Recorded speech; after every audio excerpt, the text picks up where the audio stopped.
Here's a start and get...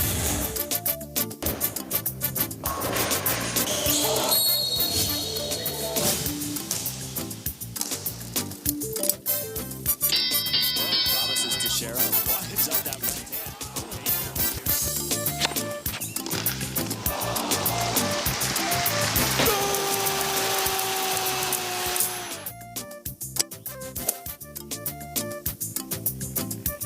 Archbishop of basketball, goal! He hung on that net like a stalk up a tree.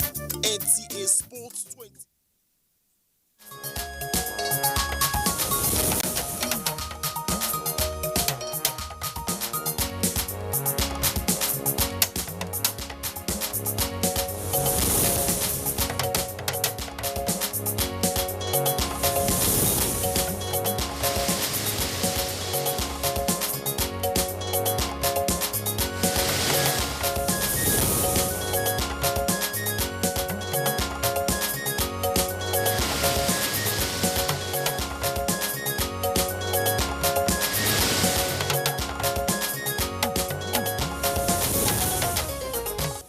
To enhance the existing cordial relations between us in the interest of our peoples and countries.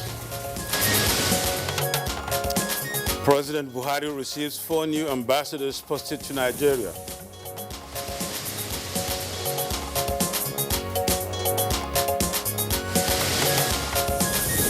Edo State Governor Godwin Obaseki takes oath for a second term in office. We will grow our social sector by constantly improving our education, healthcare system, provision of social security and safety nets. Presidential Task Force on COVID-19 worried over disregard for COVID-19 protocols in public places. And the vaccine is just to wear my mask and maintain social distancing. Let's use what we have. And on Good Morning Nigeria today, we shall focus on the management of diabetes.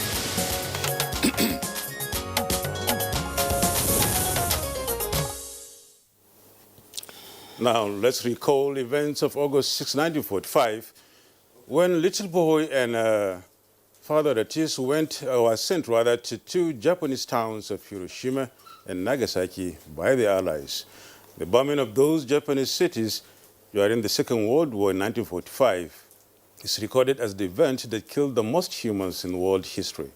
Fortunately, intervention from world powers and the international community have prevented such human devastation. Well, Nadabu, they say that an individual is his own worst enemy would indicate that even in the absence of war, people themselves can also be the architects of their own calamities. Now, millions of people are dying from health conditions that ordinarily are preventable. For instance, dietitians and nutritionists warn of the consequences of certain lifestyles to healthy living. Well, Kingsley, to amplify the concerns you raised, Noah Yuval, an Israeli historian, says that statistically, more people died from obesity in 2017 than from any violence. He warns that sugar is a greater danger than gunpowder. You have a greater chance of killing yourself than any soldier or a terrorist, and that's a quote. That's right. Indeed, sugar is associated with increased risk of obesity and type 2 diabetes. Now, sugar, when you have that, it tends to raise your blood sugar level. That's after an intake of certain kinds of foods and drinks. Now, diabetes experts say it's not just the white rice you consume, but also the high-fat-laden food that could also spike one's blood sugar level. And the obesity is considered, as the adult onset of diabetes, and is now referred to as type 2 diabetes because of its frequency in children. The American Medical Association estimates that 2 in 5 children are at risk of developing diabetes, and this generation of children is also at risk of degenerating to shorter life expectancy than their predecessors.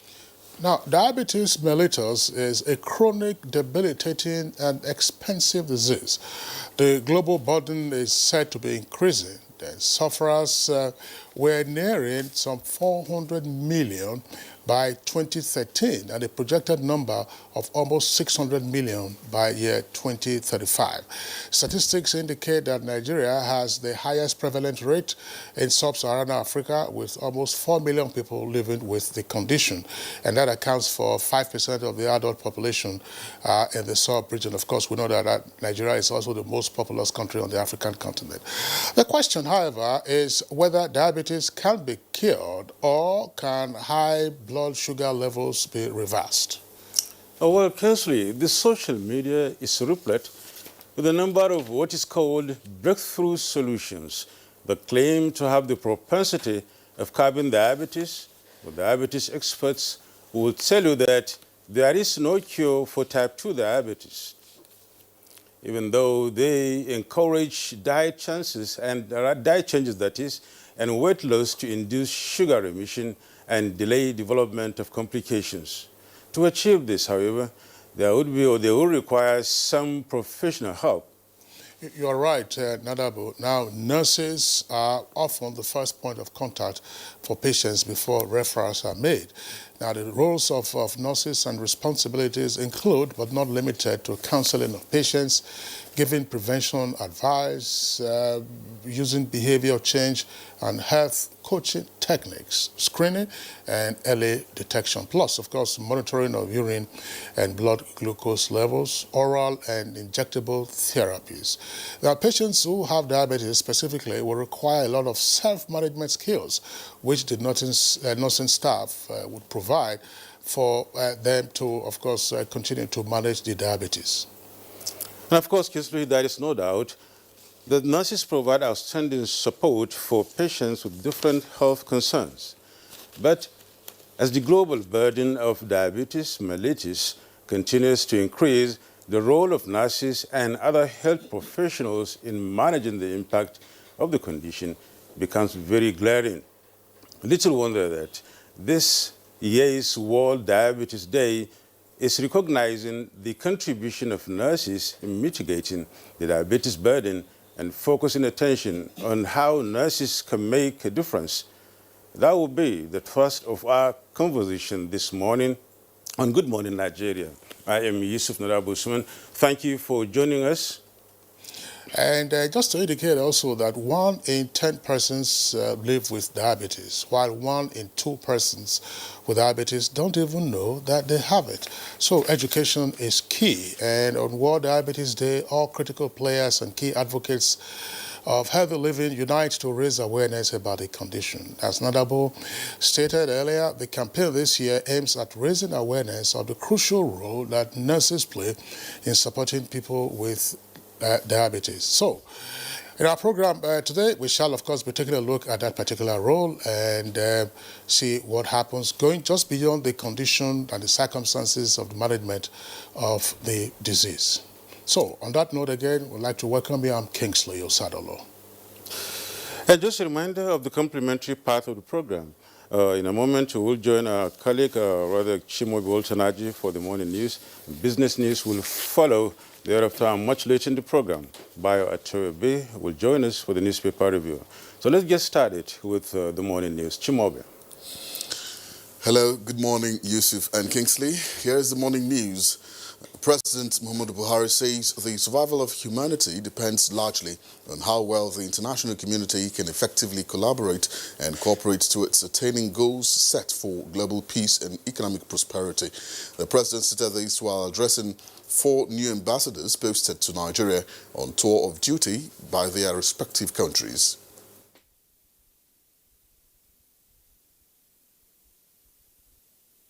Relations with your respective countries and has collaborated at the multilateral level to achieve targets set by several international conventions and treaties established by our respective nations. We need to enhance the existing cordial relations between us in the interest of our peoples and countries.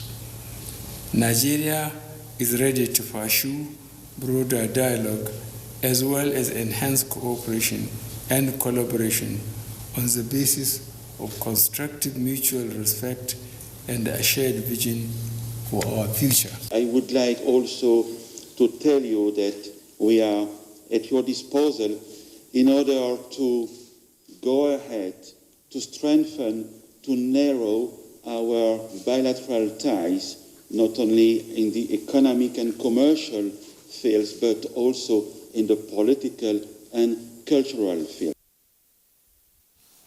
And as part of measures to attract foreign investors, the federal government is promoting the adoption of alternative dispute resolution and creating the necessary infrastructure which will enhance the speedy resolution of business-related disputes. Vice President Yemi Osinbajo disclosed this during a virtual interaction with members of the French Business Confederation, an event that also featured representatives of several top French companies and officials from both government in Nigeria and France. The Vice President noted that companies would rather resolve their disputes through commercial arbitration, an area he said government is looking to explore in greater details, and advised that alternative dispute resolutions such as arbitration and mediation should always be in contrast on businesses. The Vice President explained that the efforts made by the administration across diverse areas of creating a conducive business environment is yielding results on investment of government in the education and health sectors. The Vice President said the federal government, in collaboration with state governments, is encouraging best practices. Now, Nigeria's progress in containing the COVID-19 pandemic should not be an excuse for citizens to let down their guards. Chairman of the Presidential Task Force of COVID-19, Boss Mustafa, says noticeable disregard for COVID-19 protocols in places of worship and other mass gatherings is not only worrisome but dangerous, while a vaccine is still being awaited.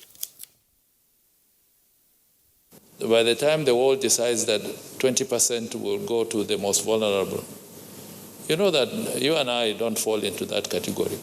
I already have the vaccine, and the vaccine is just to wear my mask and maintain social distancing. Let's use what we have. I can assure you, sir, and this gathering, that so far, in line with the protocol, all the core members were given appointment, and except you have to come on the day given to you, you are not going to be attended to because we want to avoid overcrowding and so on. Now, since suspected hoodlums dealt a hard blow on NTA Calabar, the station has been struggling to pick its bits and pieces. Rather than living in despair, there is now an ray of hope with assurances that the station will be back on air in 6 weeks. This assurance is coming from the Director General, Nigeria Television Authority, Yakubu Ibn Muhammad, during his on-the-spot assessment of the damages caused by the mayhem. We should not be deterred by what happened.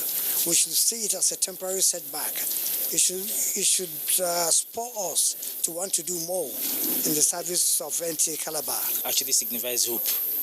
It means that we are not alone. We have a reliable and responsive father. And Governor Godwin Obaseki has pledged to develop the state and make it the most secure emerging commercial hub in the country. This is contained in his inauguration speech delivered shortly after he took the oath of office for a second term in office in Edo State. My re-election represents a new hope. I see myself as a vessel in the redefinition of democracy in Nigeria, and I am not unaware that this places enormous responsibilities on me. We will grow our social sector by constantly improving our education, healthcare system, provision of social security and safety nets, and caring for the vulnerable and the disadvantaged in our state. All right, and that's the morning news. The program continues with Nadabo and Kingsley just after the break. Just stay with us.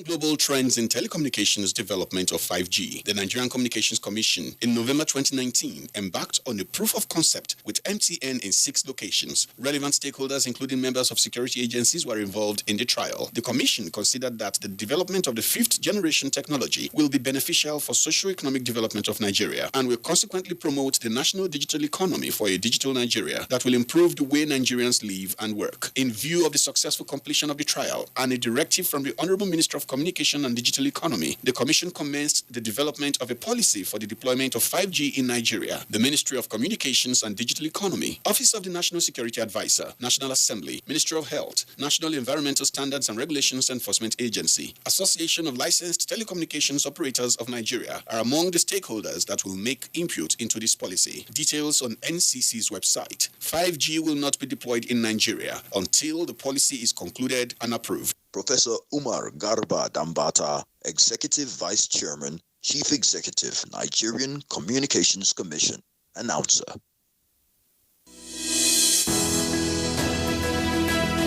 A scorecard like no other.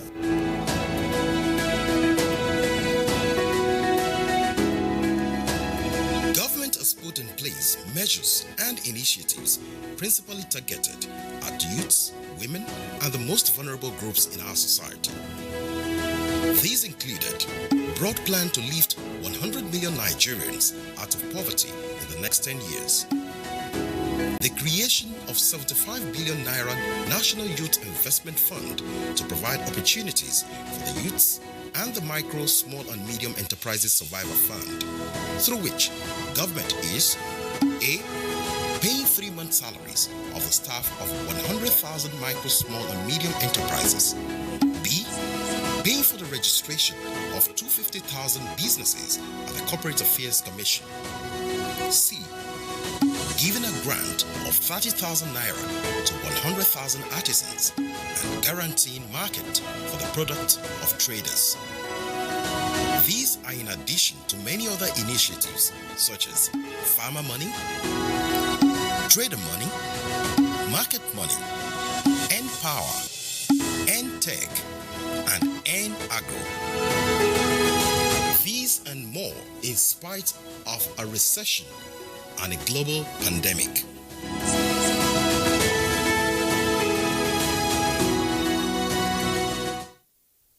Do you know that social media is not good or bad, and that it is you who is using it that is either good or bad? Bad social media users spread rumors and fake news without verification.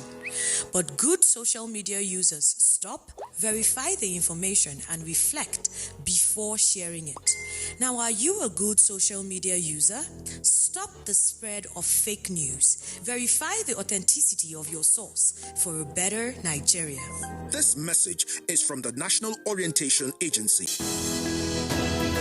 The Council of Our Fathers. My advice to these young people is please do not take us back to those harrowing days.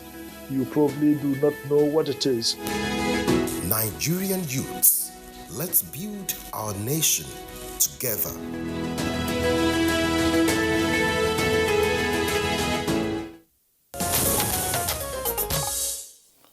You're watching Good Morning Nigeria, reaching you live on the network service of the Nigerian Television Authority. It's time for business news, and here is our correspondent, Ronami Egirani. The current value of Nigeria's infrastructure is 35% of its GDP, a very low figure when compared to the 70% economies of the same size spend on infrastructure. Adekunle Oyinloye, CEO of the Infrastructure Bank, revealed this at a stockbrokers conference, stating that Nigeria would need $15 billion annually for the next half-decade to finance its infrastructure deficit. He, however, also noted that depending on public resources alone as a solution will cripple the economy even more. Dr. Emeka Okengu, a development economist, talks about alternative ways to finance Nigeria's infrastructure deficits. So there are a lot of models for infrastructure. So it's not about the money. The money shouldn't scare you. I mean, government does not need to mint 15 billion to be able to make roads. If you also make roads and tow them, okay, as long as you have the human traffic and the load value, way bridges and all that, against that traffic on that road, you can actually borrow money okay, or get into a PPP, if you may, to be able to develop the infrastructure. Now let's take a look at how the stock market performed on Thursday, the 12th of November, 2020.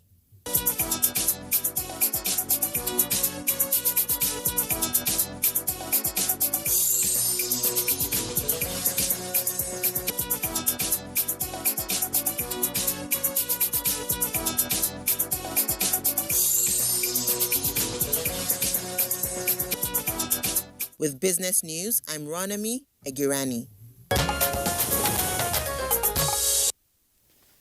Oh, many thanks, Ronami. Next on Good Morning Nigeria is the newspaper review.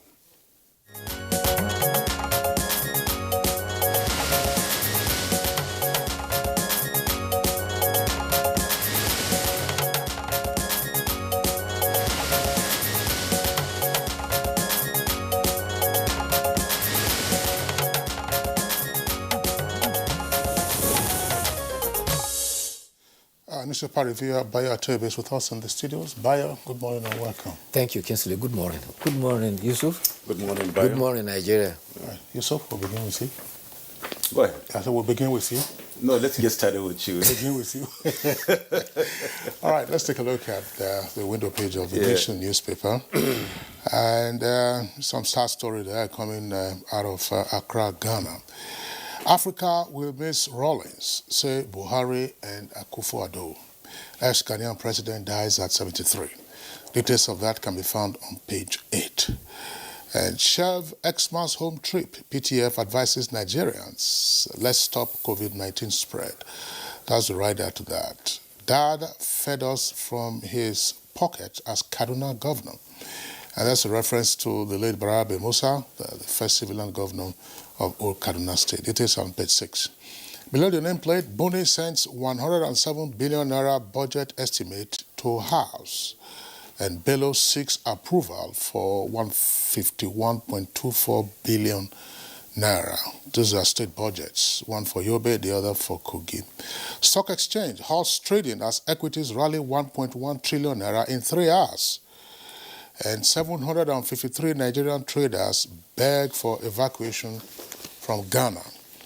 Our lives under threat, businesses shut, and federal government to address complaints. Those are 2 riders to that. And there is also a quote extracted from the story on the front page. It says, imagine our businesses being under lock and key for several months by Ghanaian authorities. Some traders who borrowed money from banks to transact businesses cannot pay back, and some goods are getting expired.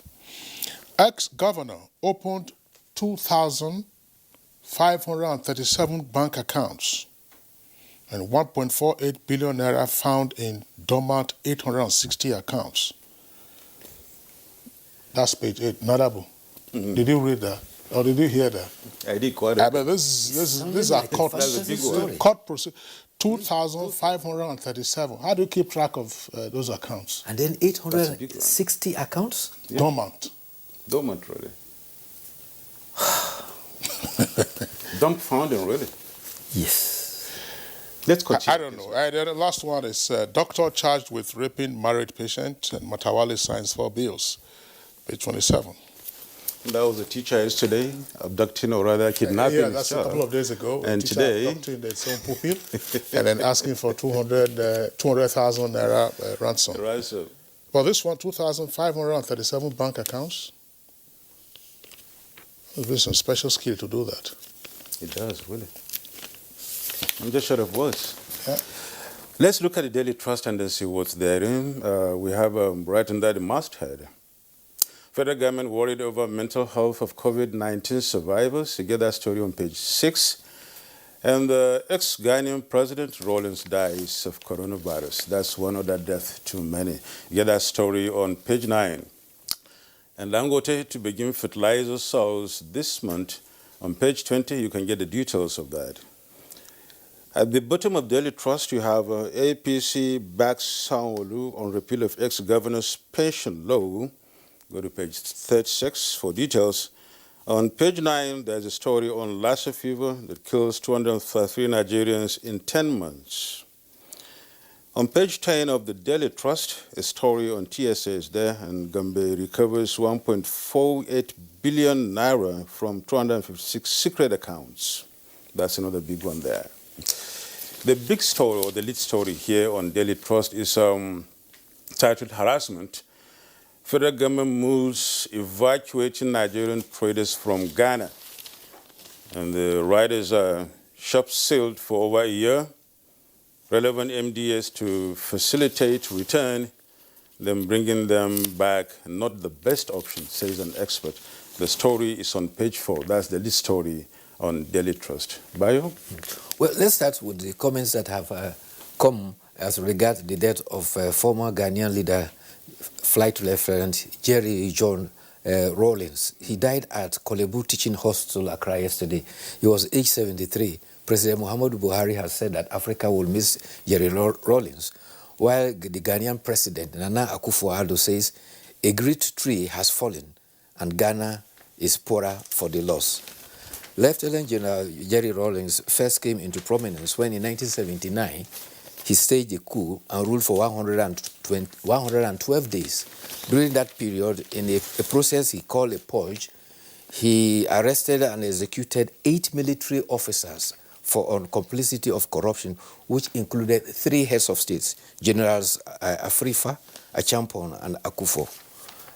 He came back again in a second coup, and by the time he handed over, he came back and contested election and won election for presidency and served for 2 terms. He died after attending the burial ceremony of his mother about some 20 days ago, and there are speculations that apparently he contracted the COVID-19 from that. The mother is Ghanaian. His father is a Scottish pharmacist, Ramsey John. But you know, Ghana, they are matrilineal. So they say you cannot, here we are patrilineal. Yeah. We inherit on the father's side. But there they say you can dispute the father of a child, but you cannot dispute the mother of a child. So inheritance on their line is matrilineal. So that's why he's Ghanaian. He's Ghanaian. It's worrying, the story that is coming from Ghana about our competitors who are traders in that country. You'll recall that for the past 2.5 months, that story has trended. The minister in charge of trade in Nigeria and the Ghanaian counterpart had met.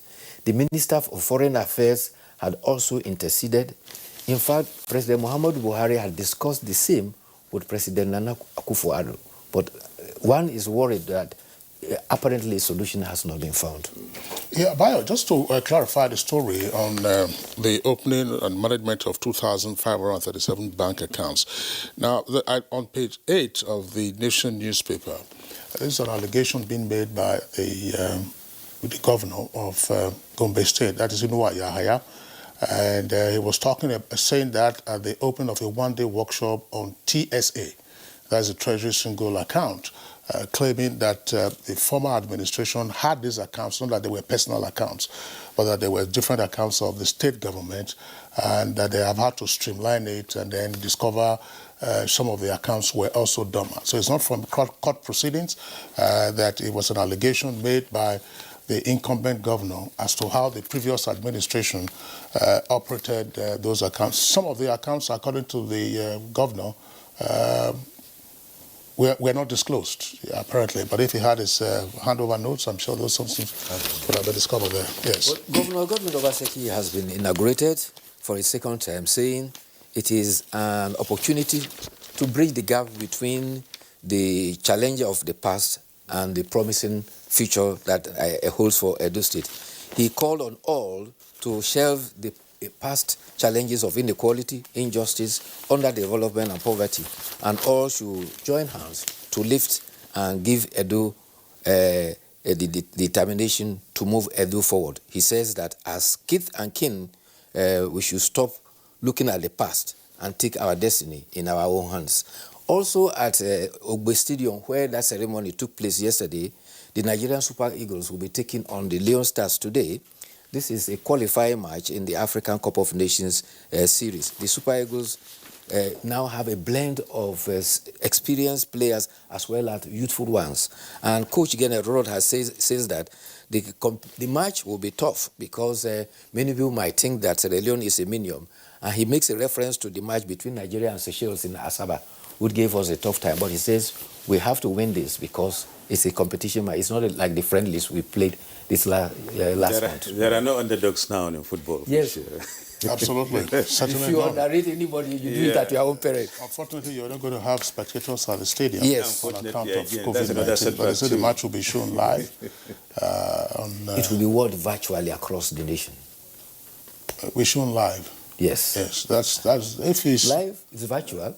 Well, but the stadium thing is the most important. Yes. Even the chairs and the encouragement being given by the fans. Well, don't worry, because since the advent of COVID-19, players are used to playing in an empty stadium across the world. It's a new normal.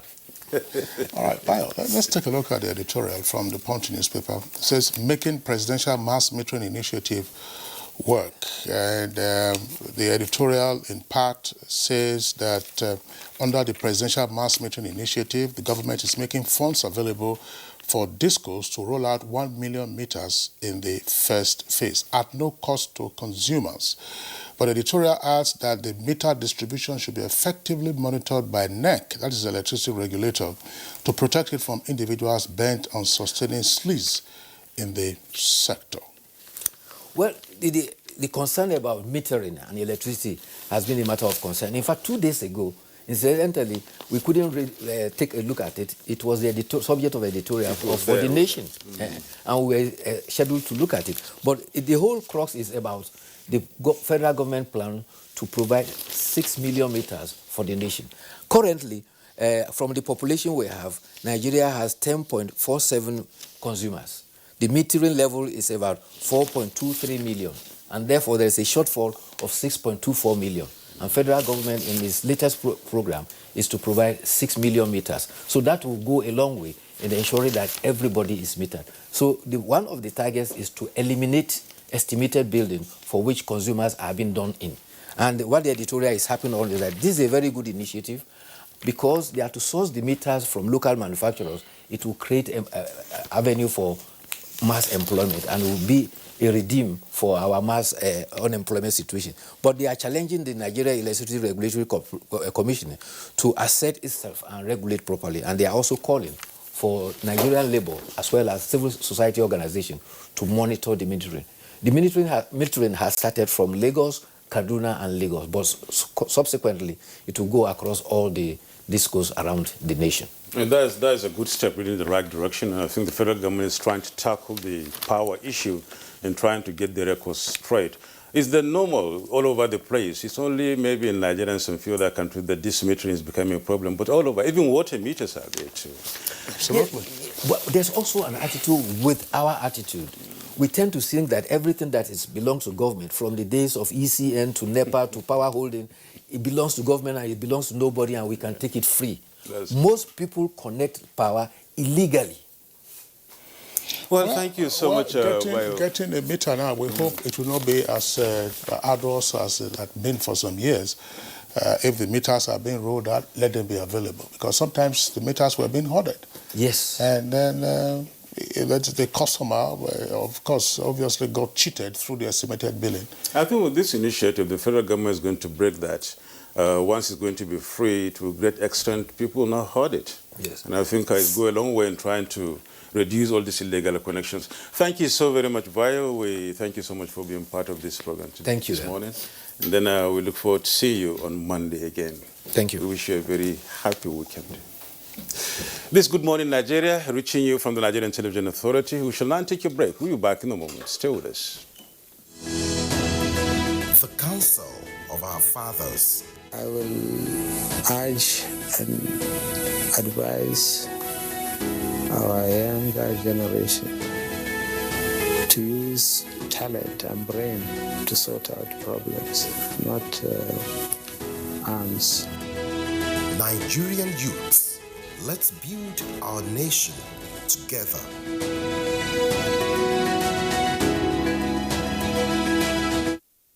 These days, people get their news and information from more media sources than ever before.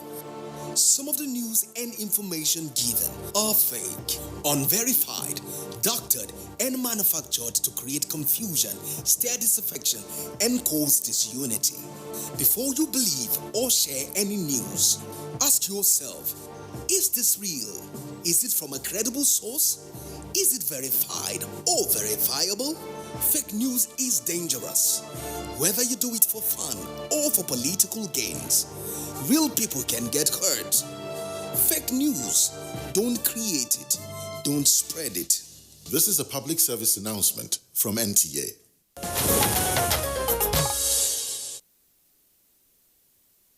You are watching NTA, Nigerian Television Authority. For more information and news updates, visit our website at www.nta.ng, or you can follow us on Twitter at NTA News Now, or you can like us on Facebook at NTA Network News. Stay connected on our YouTube channel at www.youtube.com/NTA News Online. Watch our live stream at www.nta.ng/live. NTA, you can't beat the rich. We're still watching Good Morning Nigeria, and we're live on the network service of the Nigerian Television Authority. To kickstart our conversation, which is on the management of diabetes, let's listen into this background report by our correspondent, Abuja Jibril. Diabetes mellitus is an incurable, non-communicable disease afflicting people of all races, ages, and sex, posing major public health and socio-economic challenges. According to a 2010 declaration by former United Nations Secretary General Ban Ki-moon, diabetes is a public health emergency in slow motion. Experts describe diabetes mellitus as a metabolic disorder that causes high blood sugar. It is a chronic disease that occurs either when the pancreas does not produce enough insulin or when the body cannot effectively use the insulin it produces. Its symptoms include frequent urinating, extreme fatigue, blurry vision, cuts or bruises that are slow to heal, weight loss, among others. In Nigeria, diabetes mellitus was previously considered to be rare. However, its prevalence is on the increase, and medical practitioners say this is mainly because of urbanization and changes in lifestyle, especially food consumption. Data from the International Diabetes Federation shows that there are more than 1.5 million cases of diabetes in Nigeria, and by 2040, this figure will be more than double. The World Health Organization states that while non-communicable diseases account for 29% of deaths in Nigeria, cardiovascular diseases, cancers, chronic respiratory diseases, and diabetes were the primary cause of deaths from non-communicable diseases in 2019. According to what people are saying, it normally causes by starch foods. All these energy, fufu and the rest, that will be taken, if you are taking them too much, and without doing exercise, it will cause diabetes. Make sure we eat a balanced diet. Make sure we balance our food with vitamins, but I would say fruits should be the topmost priority of anybody who wants to stay away from diabetes. They need to sensitize the Nigerian public what to do and what to do to avoid diabetes. If there is enough sensitization in the school, on radio, on television, I guess people will follow. With issues of health awareness, superstition, poverty, lack of health statistics, and adequate healthcare facilities, how can diabetes be effectively managed? Guests on Good Morning Nigeria will be providing answers shortly.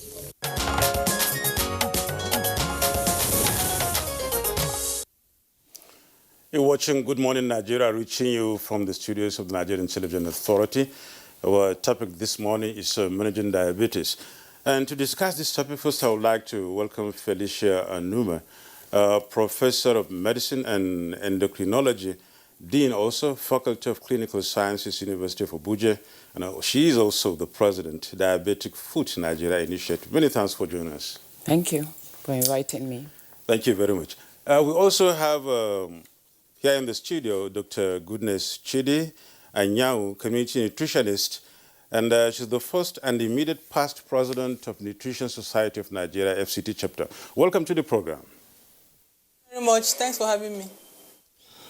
Okay, now two other guests we're also having this morning. We'd like to welcome Haruna Mandabs. He's a nurse and also National Auditor of the National Association of Nigerian Nurses and Midwives. Haruna, delighted to have you with us on the program. Good morning and thank you. And last but not the least, in the meantime, we would like to welcome Peter Agada. Peter Agada is an architect, pastor, and a person living with diabetes. And he is said to be a patient being managed by Professor Felicia Anuma, who's right here with us in the studios. Architect Agada, pleasure to have you with us this morning. Thank you for having me. Okay, well diabetes, our background gave some indication a moment ago what diabetes is all about. We can't, of course, discuss the current issues around diabetes without first having an understanding of what diabetes is and what the risk factors are that will predispose an individual to diabetes. Let's begin with Professor Felicia Anuma. Thank you very much. In simple terms, diabetes is a clinical condition where the body loses the ability to utilize glucose properly. Put in simple terms, that's what it is. The body loses the ability to utilize glucose. What does glucose do to the body or for the body? Well, glucose is a source of energy and nutrition for the body. The cells of the body, they need nutrients. For us to be active, to do what we have to do, we have to have energy. Glucose is burnt inside the cell as a source of energy for us to use. So when the body doesn't, utilize glucose, ultimately one loses the capability to be energetic and weak and the rest of them. You are right, because it means the cell is starving. And when we are starving, you know how we feel. We can't do our activities as usual. So what factors can trigger that? There are many risk factors for diabetes. By the way, we have different types of diabetes. We have what we call the type 1 that occurs in young people, and then we have type 2 that occurs in older people. But 90 to 95% of cases of diabetes is type 2 diabetes, the one that occurs in older people. So we will look at that. And we have many risk factors. Aging is a risk factor because as we age, there are metabolic changes that naturally occur in our body that will tilt us towards the disease side of the spectrum of life. That's the natural way. So as we age, blood sugar tends to rise. As we age, blood pressure tends to rise. As we age, even the cells tend to misbehave, and then, the issue of cancer comes. So aging is a risk factor for, diabetes. Another risk factor is weight, excess weight. I'm always saying that God is a perfect scientist. For every height, there is an ideal weight. That's the way God made us. So when we allow our weight to get beyond what that height is meant to carry, then we are looking for trouble. Blood sugar will come, blood pressure will rise and so on.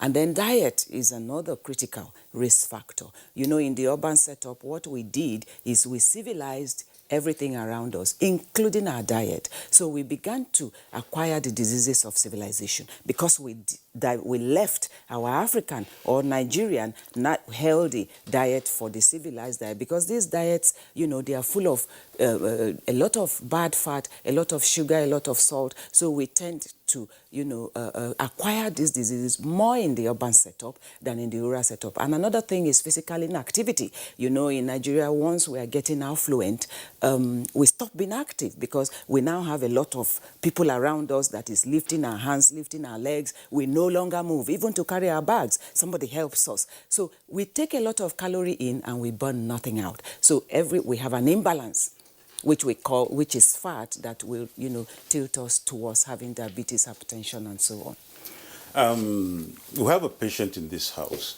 and I think you can throw more lights on, or rather ascertain and confirm these things you're saying, getting the information firsthand. You've heard what your doctor said, because you are, our patient. How did it start? What did you feel? What took you to her? All right, thank you so much. How did it start? Well, initially I noticed certain changes in the way my whole body behaves. First of all, I began to urinate a bit more frequently than normal. I will wake up, say, 5-6 times in the night to go and pass urine, and it was it was happening all of the time, and it was getting worrisome. Then I noticed that I was losing weight so much, and then I also noticed I was drinking a lot of water. But the one that got me scared is one day I was watching something on the television, and they said if you pass urine and you come back there after a couple of hours and you notice that some ants are around it, then know that there's a problem. And the day I mistakenly ran into that, I said, no, I have to see a doctor immediately. I began to look for a doctor. That was a long time ago. This is over 22 years ago. Okay.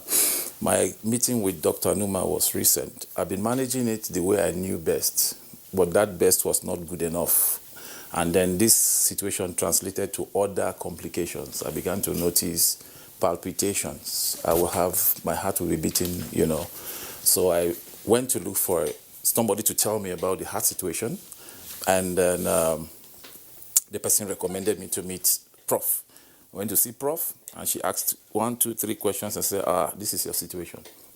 So with Prof, one interesting thing she said to me when I met her is that, you know, you have to assist us. You are now 50% a doctor and 50% a patient. And then she tried to teach us what to do about dieting, the kind of food to eat. In fact, she gave a very vivid, she took a piece of paper and drew on it and said, if this paper, this round circle you are seeing is 100% of your diet, from the top to the bottom, she said, 50% of your food from here to here should be vegetables.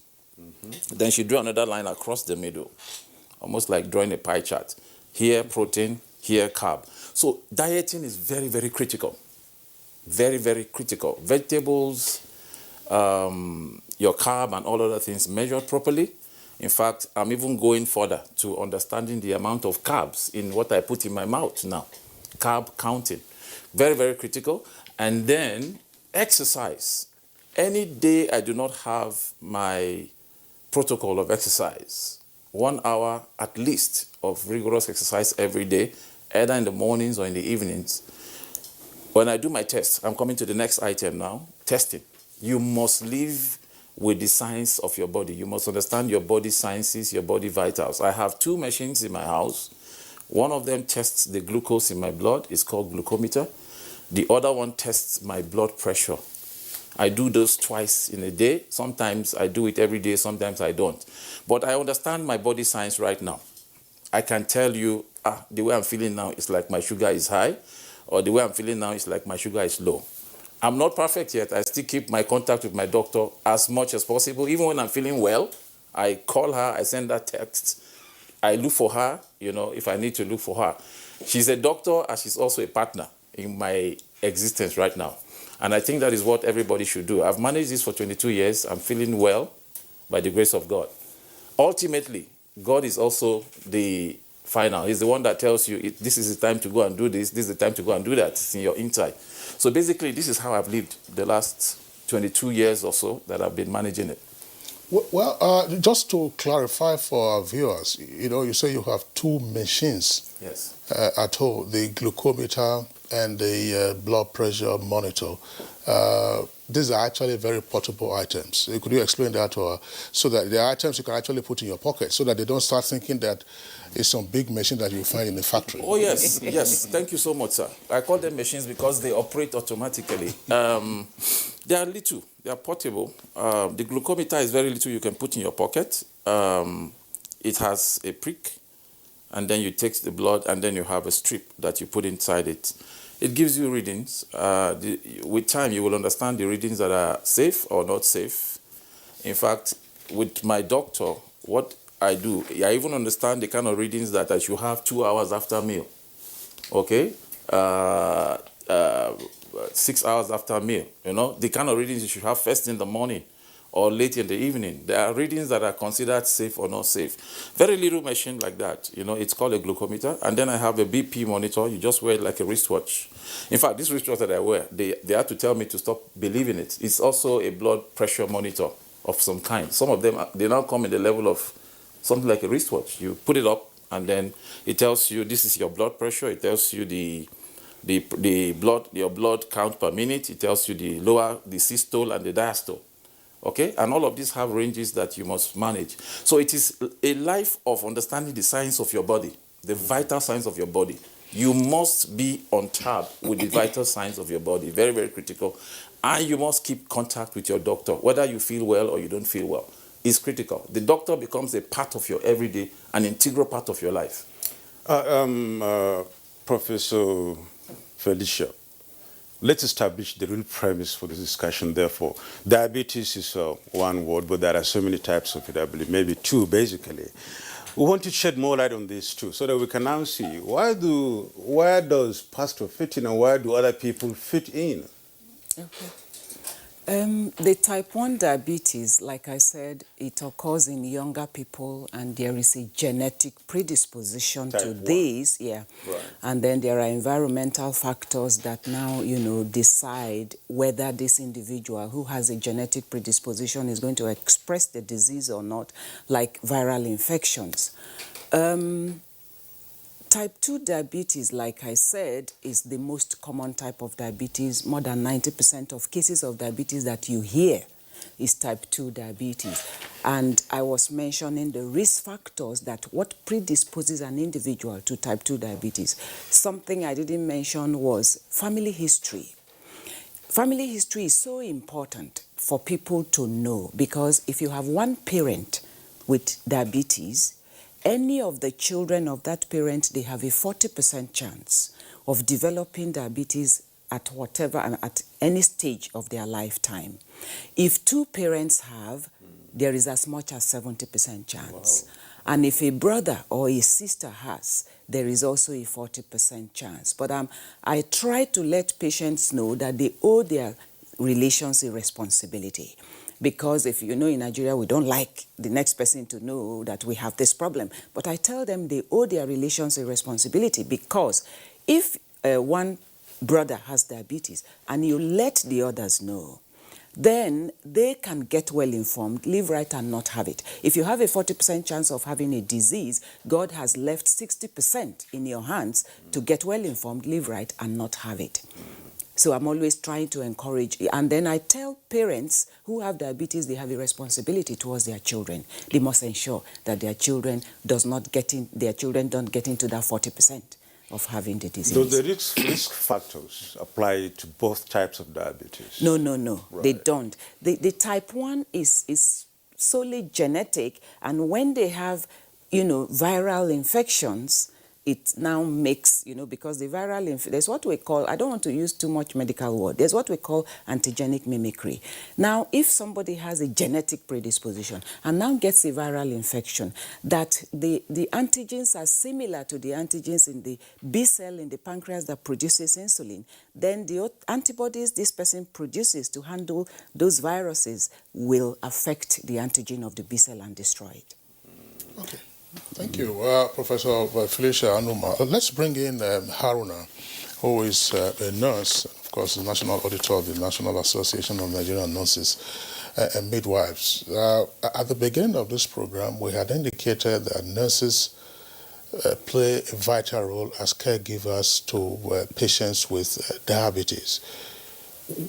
What exactly is the relationship between a nurse and a patient who is suffering from diabetes? Thank you.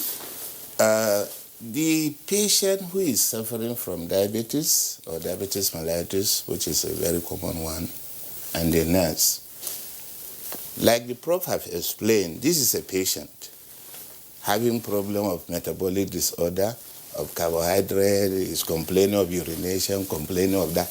All those are there. For a nurse, you see this patient beyond what he is complaining. Because these complaints, this manifestation, you view them, one, physically. psychologically, socially, and even the family involvement, and you also view it economically. So as a nurse, you know that you have a duty and responsibility to educate this patient, to really understand that this sickness you are having is not from witchcraft. This sickness you are having is not done to you by another person. Because if the patient impression is that somebody does it, all the grammar prof have said, that patient will not comply. Because to him, it is my neighbor who did it. Your neighbor who said, we will see. We will see. And coincidentally, you start having that. So the nurse now look at this patient beyond this illness. After you educate him, let him accept, let him understand that this sickness is diabetes and it is real and it is physiological or metabolic problems. It's a health problem. That is number one. Number two, naturally, if you ask Pastor Chidi, he will tell you the first time they told him, he was confused. He will be worried. Will this sickness kill me? This sickness, they say, is not curable. Am I going to survive it? What happens to my children? What happens to my family? What happens to my work? How can I cope? So as a nurse, you have a duty to allay the fears and anxiety of this patient, especially initially. And secondly, this patient will not remain with you in the hospital for long. He will go home. So you have a duty to teach him home care. All these tests he's saying, he's doing it by himself. And ordinarily, like if I ask you today, can you do this test? You don't know. So somebody have to teach you. So the nurse teach him, this is how you do it, this is how you do it, and he start practicing it, and you start monitoring, and you are satisfied that yes, he can do this test correctly before he is discharged home, and then he maintains it. The economic factor.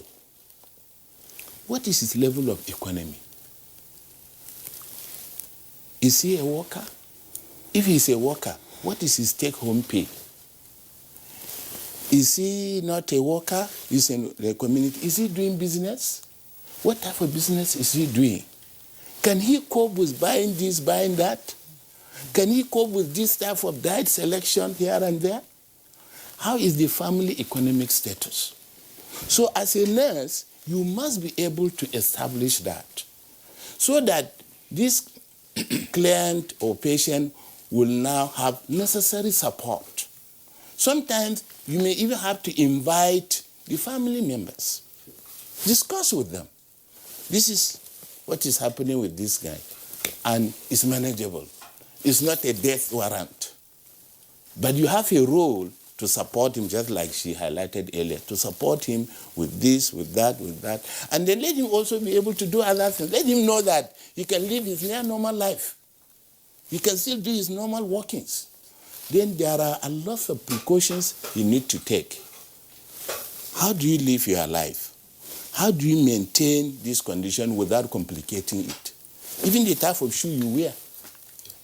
If you wear tight shoes, it will now compress your toes. Before you realize, you end up with ulcers.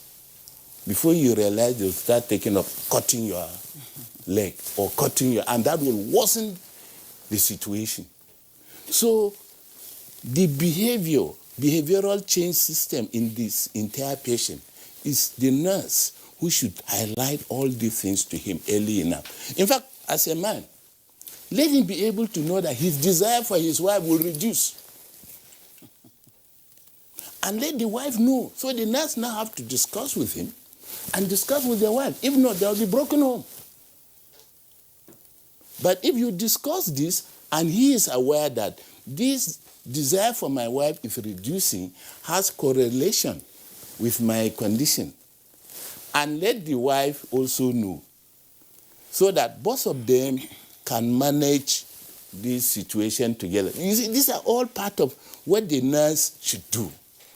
But if all this information are not given, we are looking at our drugs, looking at this, and then other social aspect is not taken care of. But in any event, I mean, with age also comes a reduction in a desire for intimacy. That's one point. But I just wanted to say, the ideal situation you have described is so alluring. And it's almost like a nurse to a patient. And it's an idyllic situation. But will this apply in a public hospital where you go and you see a queue of patients from morning to night, so the nurse will sit down and begin to tell you all of this one after the other? I'm just wondering, so in an ideal setting, fine, but considering the kind of interactions that we have in our public health spaces, private hospitals perhaps, yes, and of course, you also have to bear the cost. So let's look at what happens in a public health setting, where you have a huge amalgam of patients with all kinds of ailments to be attended to. Yes, it is true that we have serious shortage of human resource for health. Globally, we have over 9 million shortage of nurses. In Nigeria, we have super shortage. Even the little we have, they are leaving the country. As at October this year, just for 2020, about over 5,800 nurses have left the country. So definitely, we have serious shortage. Like the expectation is that if a nurse is managing a critical case, it should be 1:2. In emergency, 1:4. But just like you highlighted, you are now managing 1:50, 1:60.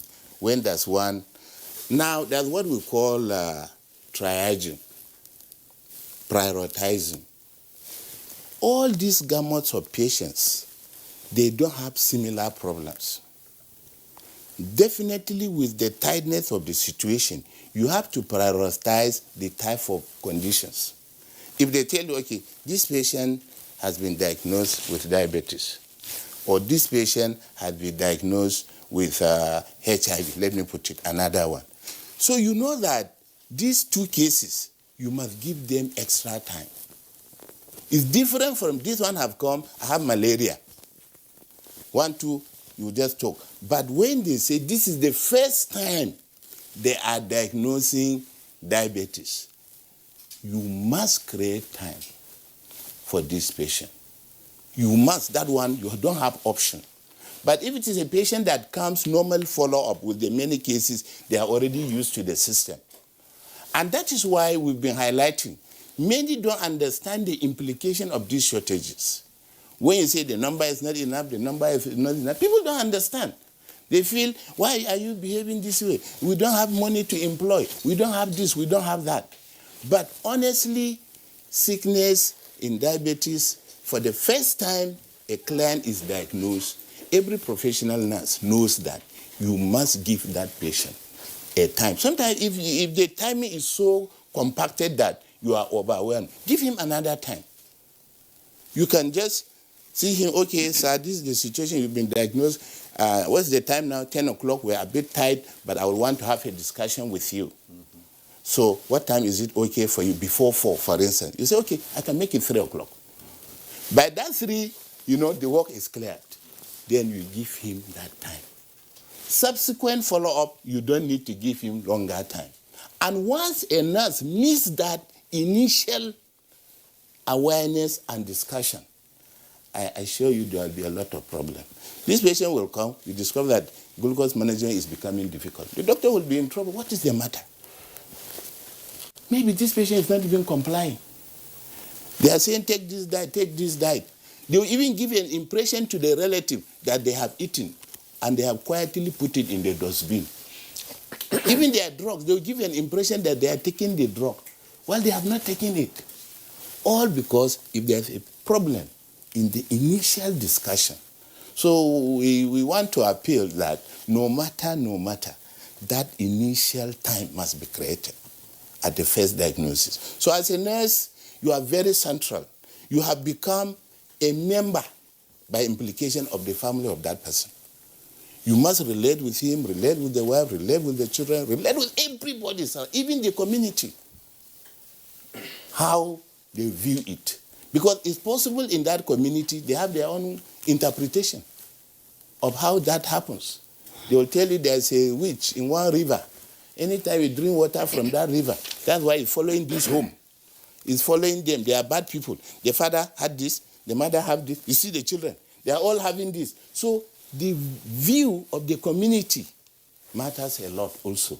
So sometimes enough, you even have to go to the level of discussion with the community leaders for the purpose of this individual family member. So as a nurse, you are relating to him as individual, you are relating to the entire family, you are relating to the entire community, you are relating to everybody surrounding him. Where is necessary, even his employers. If he is a worker and then he's having, he will tell you this is the difficulty he's having. Because of his frequency of this, is affecting his work, and then there's a lot of pressure. If it means reaching out to the chief executive of the place or his supervisor as his nurse and explain, this is what is happening to this person. This is his income. This is this. We will need support. Where necessary, please give him support. Most ministries have welfare system. That is really caregiving there. In short. Exactly. Haruna Mandapsi. Yes. Thank you so much for that insight. We'll come back to those issues. To these issues again. Okay. When we look at the number of nurses you have and the caregivers and even the medics generally, even the doctors. Exactly. Truly speaking, they are really not sufficient. Yes. And we'll look at how you're managing that and the public response to this psychological or counseling you're giving to the people. Sure. Now let's cross over to Dr. Goodness Chidi. Chidi Anyanwu, that is a community nutritionist, and she is the first and immediate past president of Nutrition Society of Nigeria, FCT chapter. Dr. Chidi, the pastor, the patient in the house, I'll keep referring to him as such, give us an indication that diet has been prescribed to him, and of course he has been following that. And that took him all through as part of the measures he has been taking for the past 20-something years now, managing diabetes. Could you shed more light for us on dieting in diabetes? Thank you very much. The issue of dieting in diabetes is something that you can't really do without. Why do I say so? If you get your nutrition right, every other thing in your body will align, like the patient. I don't want to refer to him still as a patient. Food has different functions. You have, the pro-oxidants, you have the antioxidants, you have the ones that detoxify, you have the immune boosters, you have the ones that depress some carcinogens and other we call them depressants in the body. Now, if you have an understanding of these different kinds of foods, it will help you to manage diabetes very, very effectively. For instance, like he rightly said, looking at the diet plate, we don't talk about balanced diet these days, we talk about adequate nutrition. And emphasis has always been laid on the importance of vegetables. The reason is that vegetables are high fiber foods, even vegetables and fruits. And the fibers there, make for a slow release of this glucose into the bloodstream. And then when you also have a good proportion of it, like if you're eating your carbohydrates or your protein with enough vegetables in it, it regulates what we call the glycemic index. That's the uploading of glucose into the bloodstream. And that helps your body to utilize the glucose at a very normal or slow rate. Because if the glycemic index of a food is so high, like that, is allowed to actually pump into the bloodstream, the glucose saturates the blood, and that becomes a problem for the patient. So consumption of, planning of diets is very, very important in management of diabetes. And you can link it up with what Prof said in terms of weight management. I used to tell some of my clients that why weight management in diabetes is very, very important is because when you are reducing your food intake, you are absolutely reducing every other thing. You are reducing your sugar intake, you're reducing your salt intake, you're reducing your fat intake, and ordinarily, as you're losing this weight, everything that has gone out of alignment in your body begins to align. Your blood sugar begins to align. Your blood pressure begins to align. And an understanding of this glycemic index again is very, like people say, Prof is here, she can tell us better, having a lot of clinical studies. When you have complex carbohydrates, like what patients find most difficult is management of monotonous diets. They get tired of a lot of measurements, they get tired of, regimented diets. But when you take a look into what is available what is readily available to these people, and availability, I mean locally available food materials, civilization and development and the kind of work we do has really eroded our nutrition values, our food cultures. And what we have today is this diabetes that we are talking about. And we just have to take a study of what is available to this patient and ensure that he or she has access and a good understanding of these available foods. We have so many vegetables in Nigeria across geopolitical zones. The type you get in the north may not be exactly the type you get in the east, may not be the type you get in the west. And God has a reason for, doing all these things like this. And again, there are also fruits that appear in different seasons of the year. Well, I was just wondering, Dr. Goodness, Ayan, you've been talking about different kinds of foods and categories and classification. Could you be more specific? Just name some of the foods that we eat or that will predispose in the individual to diabetes, or the kinds of food that a person who has diabetes should begin to avoid. This is for the benefit of our viewers. When you say vegetable, what kind of vegetable? When you say protein, what kind of protein should you avoid, or what kind of protein should you have?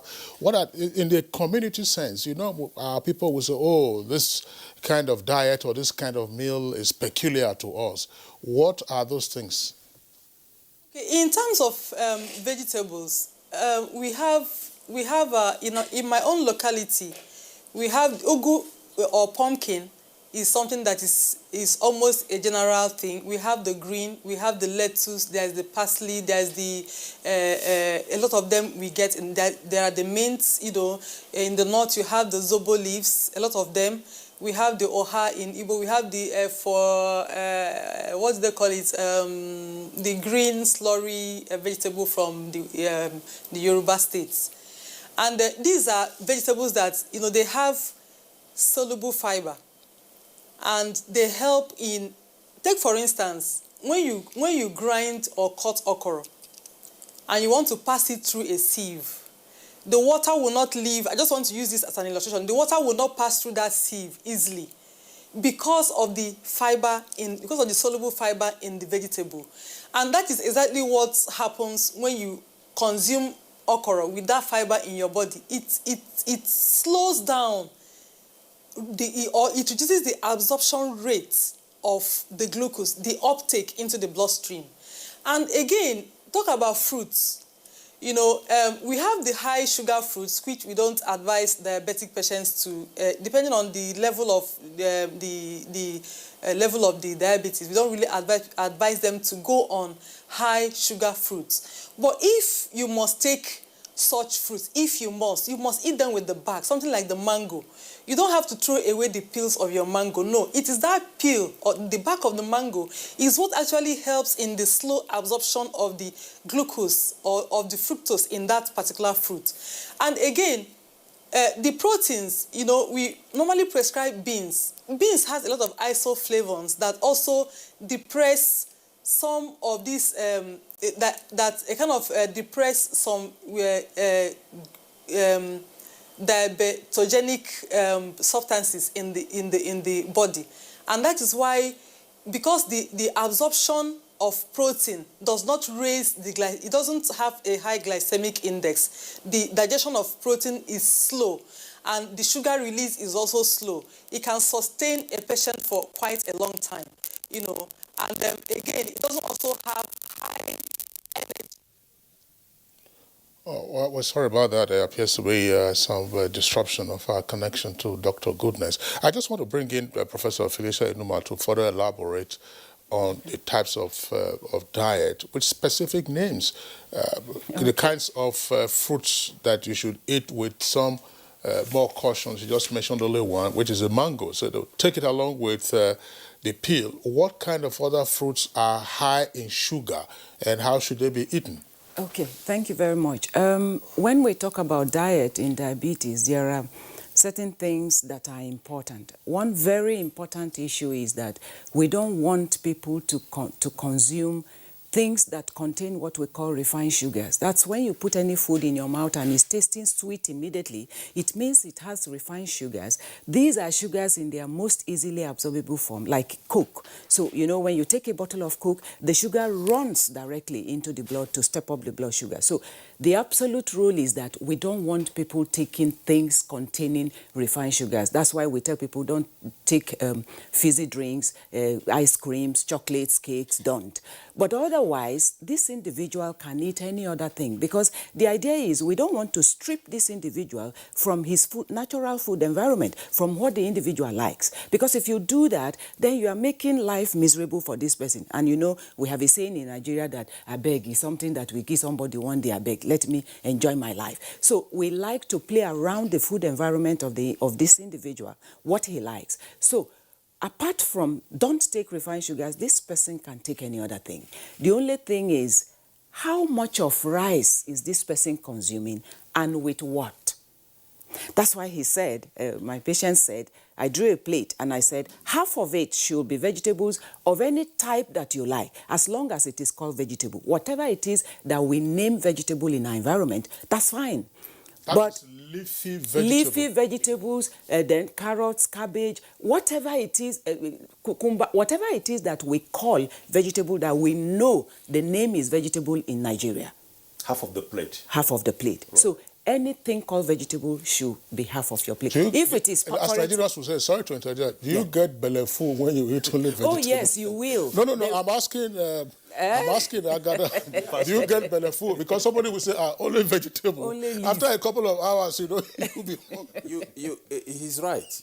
You don't really feel as full, but you're actually full, half, because you fill up on the vegetables. It's just that it goes off quite faster than if you fill up with a big bowl of pounded yam or something like that. Well, you know why the question goes is that when you look at the situation, I remember some times ago, Kinsley, in Yola, you remember Dr. Tukur Arabi? Mm-hmm. Most likely in Yola. Mm-hmm. He has been on this diabetes thing for quite a long time, has been a patient too for over 40 years. Okay. I was having a program with him the other time, especially on this diabetes, and he said, taking too much of anything is too bad. Mm-hmm. Moderation is good. Mm-hmm. But when we talk about the dieting in diabetes, he said, just like the pastor said, not a big bowl of pounded yam. You can take a whole bag of orange, he says, without any problem, or any other vegetable, he says, than taking another big thing like yam or whatever. Well, what I will say is this. Like I made a very important statement. We don't strip this individual from his food environment. For example, what we say is, if it is rice you want to take, let that rice, the medium-sized plate that we all know, let that rice occupy just a quarter of that plate, and then half is vegetable. Now, the reason why this individual is okay with, for example, my patients who love pounded yam, I don't stop them, but I show them the size of my feast. Okay. And then the rest, you can have a big bowl of vegetable soup to use that pounded yam, you know, to eat it. Now, the issue is that vegetables, we call it bulk.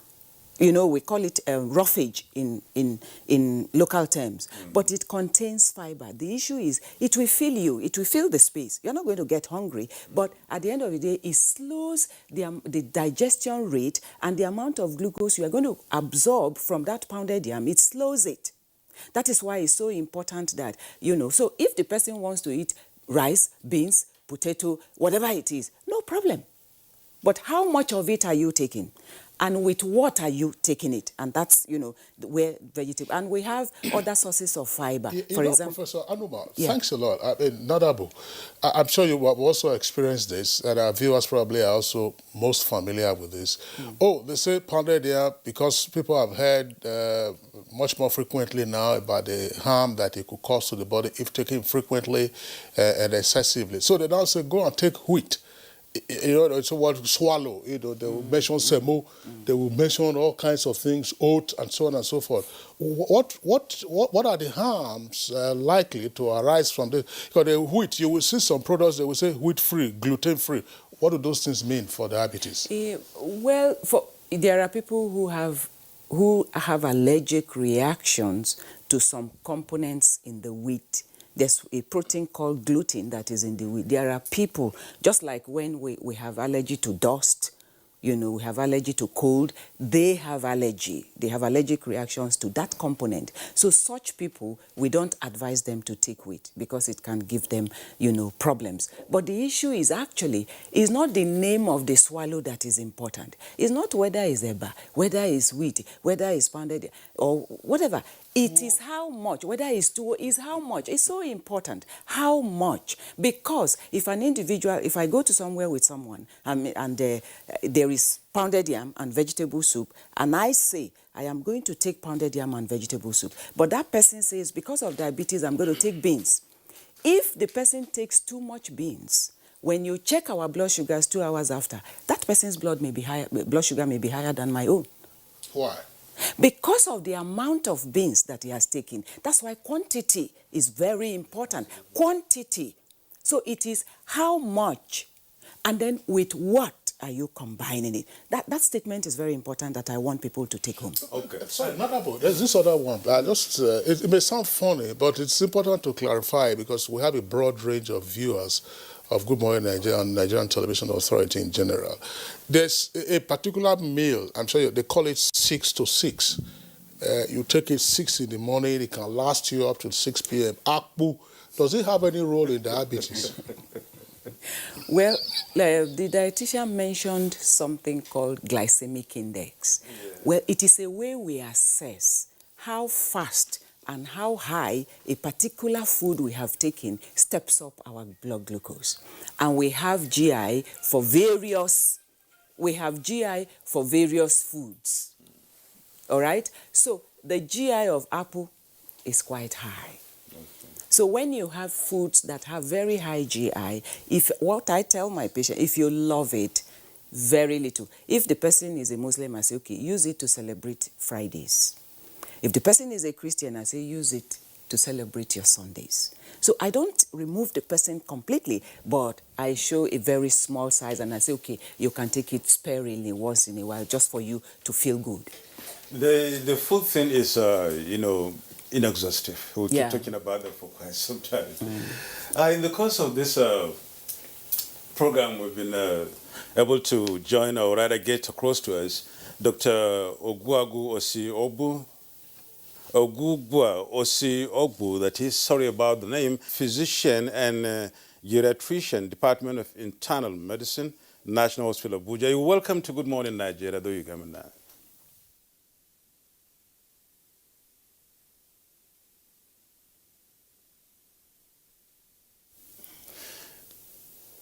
Hello, can you hear me there, Dr. Ogugua?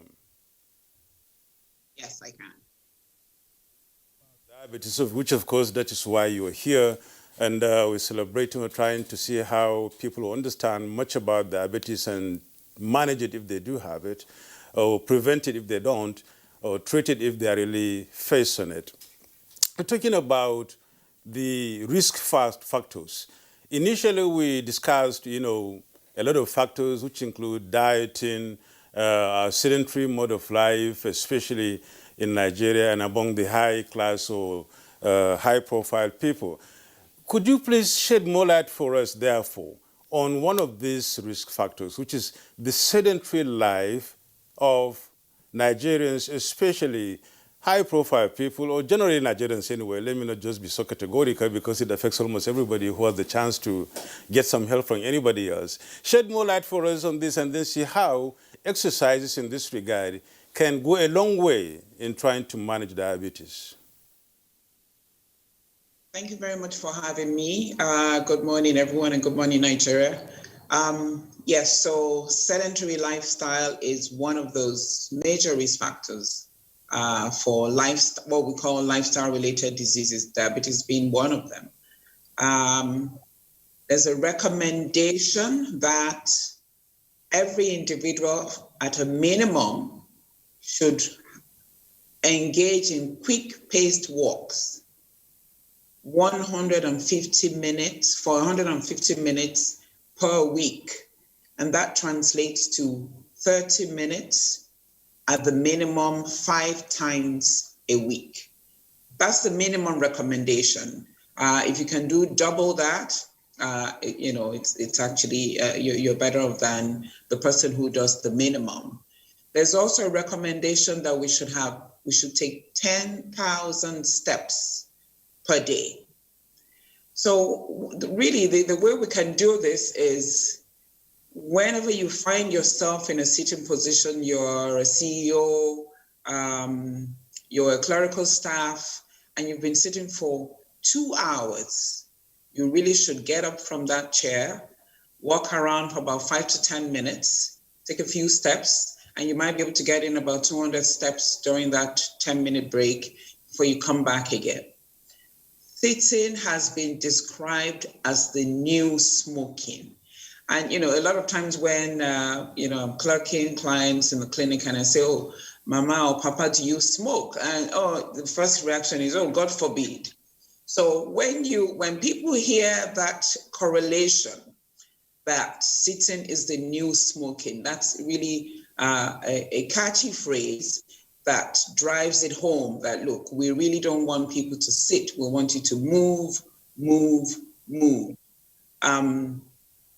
So yes, whatever your job description is, or even if you were a housewife, do not be the one that is sitting on that chair and asking someone else to do the errands. So go and bring me my cup of tea, go and bring me my cup of water. You are a director in an office, you need to get something from your file cabinet, get up from that chair and pick up your file from the file cabinet. You are going from one level of your office to the other, use the stairs and not the elevator. So we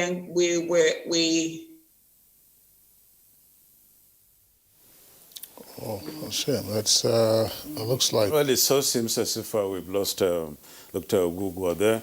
We'll get back to how when the link gets established again. Haruna Mandabs, we've been talking about the patients you've been, handling, and your complaint has been inadequate number of your type, and of course medics generally, and the time you take in trying to counsel patients and advise them appropriately according to as to what they should be doing as diabetic patients. My question is in relation to how you do the counseling, especially looking at the factors like traditional factors that you mentioned earlier on, and then maybe religious factors, and some other factors that may hinder the understanding of the advices you are going to give. How is the response of the patients to these kind of, advices you give and the counseling you give? Thank you very much. Usually, if you want to counsel a patient, you have to consider this patient in total. His belief system. A patient will tell you, by the time you tell him this is what has happened, this metabolic disorder is affecting glucose, but with time it will affect protein, it will affect fat, and this, but this is what you are expected to do. He will tell you, it's not my portion. Mm-hmm. So if you don't consider that, you will miss out. And that would even put you off guard. Because you have told you that disease you are mentioning is not his portion. So we consider that. And then you must speak in the language that the patient understands. When I say language, not English per se, but in avoiding medical jargons. Because if you explain to this patient using a lot of medical jargons, he will not understand what you have said. Or you are explaining and you are putting these big terms, he won't understand. So compliance will be a problem. Mm-hmm.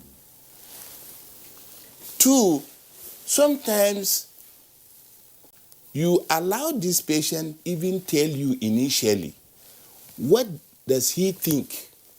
Has he ever heard of it? What is his own understanding? Because these days, people Google frequent urination. He has Googled it. Increased desire to drink water. We call it polydipsia. He has Googled it. All these things. Before he comes to you, don't term him as if you don't have information. But your own is to establish, based on the information he has, and see which one is wrong, and then correct it.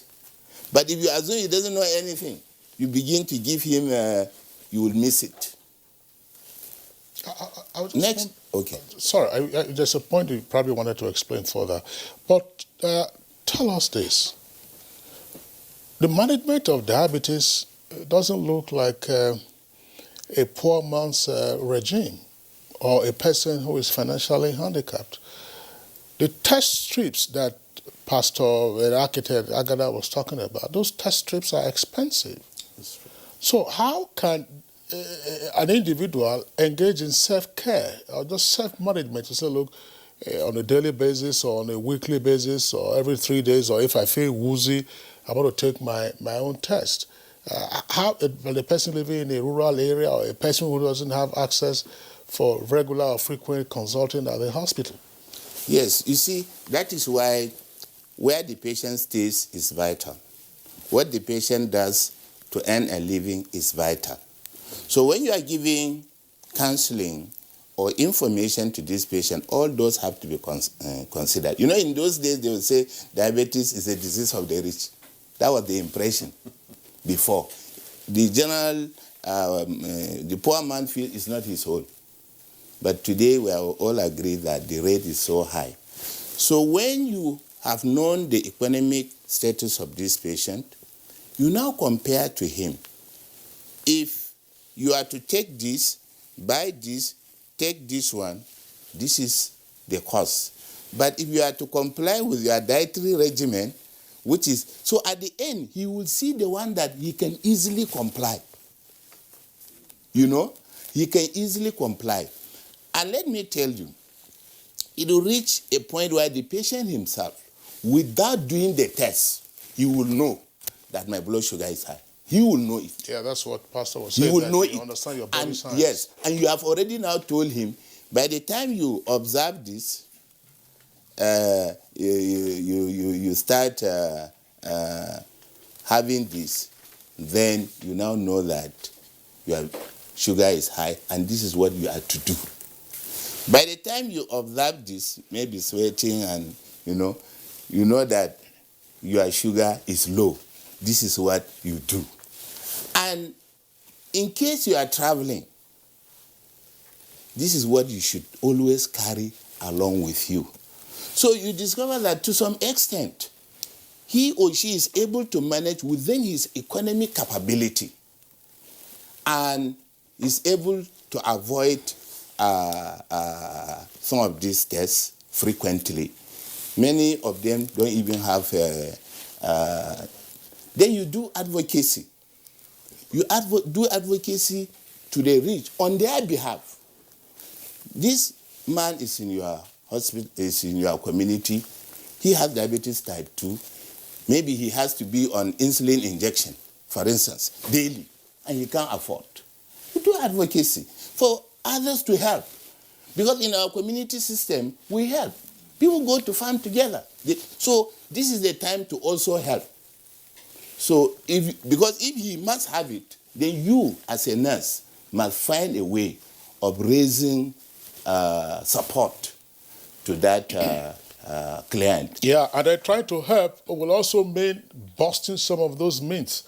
Because let's take an example in the rural areas, a man or a woman has a sore somewhere around the ankle and the sore never heals. for a long time, the next thing you'll be hearing say, that's wicho. You know, that's what they use to prepare stew and when they go to Kofu. How do you deal with such? Yes. So what you will do first is you highlight the myth, all the myths about diabetes. Right. It is this, it is that, it is that. Let people know that they are all myth and misconception. But this is what it is. And to help this patient is to avoid his susceptibility to injury. His susceptibility, what will cause injury to him? Is it cutting of nails? You put your leg, a nail cutter, you know, all those things. Because if he has injury, why is it not healing? Because glucose is not being utilized adequately. Protein that ordinarily supposed to build up his immune system, repair worn out tissue, at a stage will be diverted to produce heat and energy. And so the function of protein is now what? Deranged. That is why he has wound. Even if the wound is not infected, he will still have delay in healing. So, in fact, once you have that, that's why as a nurse, you are not dealing with this patient, his families, his community. The information you have given this patient, his family members have to get that information. To a large extent, the community members should have to get some of this information. Why? Because you are not dealing with one person. So, but if they don't have the information, definitely they will build their own information or the one they have inherited. Okay. But if they have the information early enough, definitely it will erase some of this myth and misconception. But that's principally good. As a nurse, if you are dealing with a diabetic patient, just know that you are almost everything to this patient. You are his lawyer, you are his doctor by implication, you are his nutritionist, you are his lab scientist, you are everything. That makes the nurse very central. You can eliminate the lawyer aspect. No, so that you won't go in for impersonation. Yeah. No, unless you have been called to the bar. On his behalf. You do a lot of advocacy on his behalf. That makes your whole, your table very much full. Exactly. Very much full indeed. And that's why you need more hands there. Exactly. You're watching Good Morning Nigeria. We shall now take a quick break. We shall be back with more on this program. We're talking about managing diabetes. Stay with us. The counsel of our fathers. I believe we have fought one civil war too many in this country. So those who experience it will run away from it. Nigerian youths, let's build our nation together.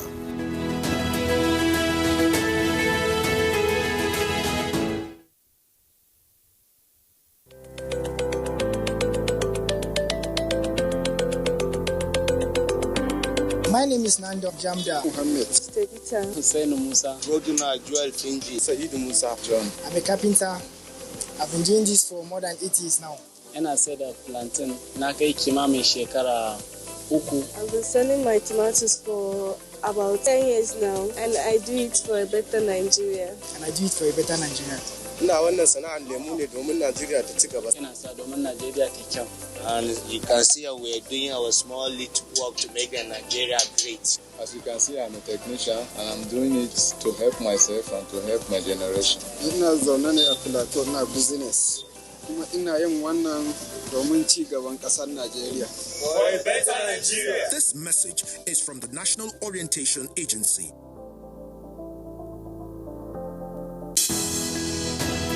Dialogue, empathy, love, and unity. These are vital components of nation building. For all to be well, we appeal that we should refrain from volatile, provocative, inciting messages and language. Let's build and not destroy.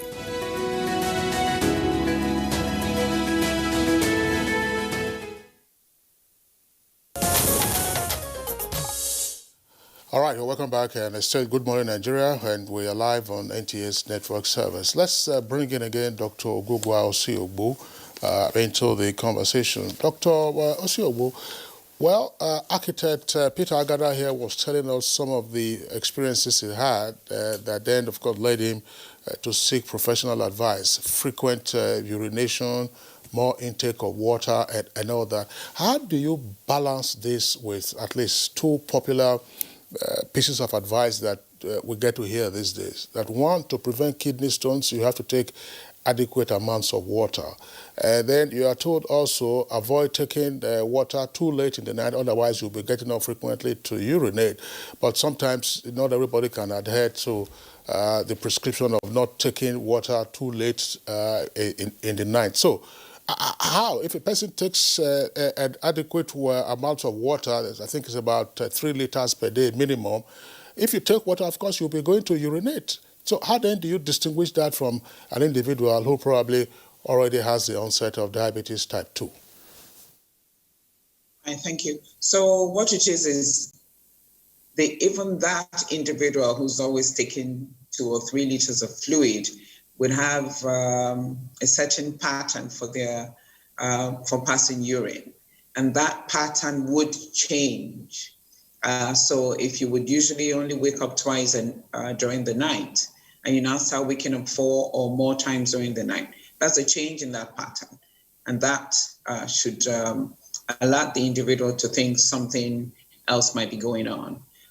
For older adults who are typically my patients, they, even while they're taking adequate amount of liquid, might be having excessive urination, particularly at nighttime, if they have enlarged prostate issues. So it's when you do present yourself for medical care, it's up to the clinician to be able to decipher, does this have to do with diabetes, or does it have to do with an enlarged prostate situation?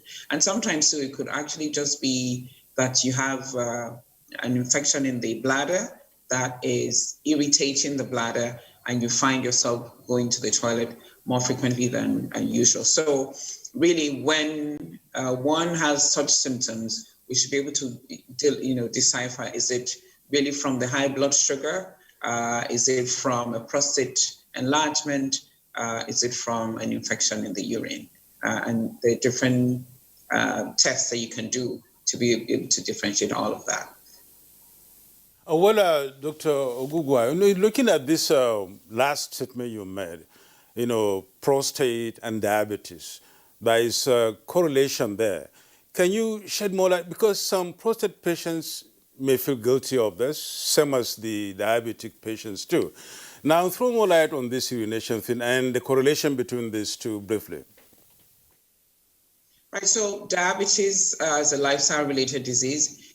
Increase in age is a big risk factor for diabetes. So you would find a good percentage of older adults having diabetes, and the same group of people, the males now, having enlarged prostate issues. So you can actually have the coexistence of those two conditions in the same older adult, a male of say 60, 65, who might have had diabetes, has actually been managing from the age of 45 or 50, and then the prostate is also enlarged.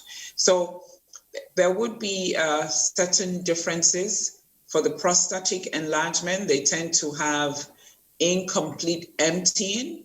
So he goes to empty the bladder, and the flow of the urine is not smooth. You find that there's some dribbling, which typically would not happen when it's just diabetes that has contributed to your excessive urination. So that's one way of differentiating that.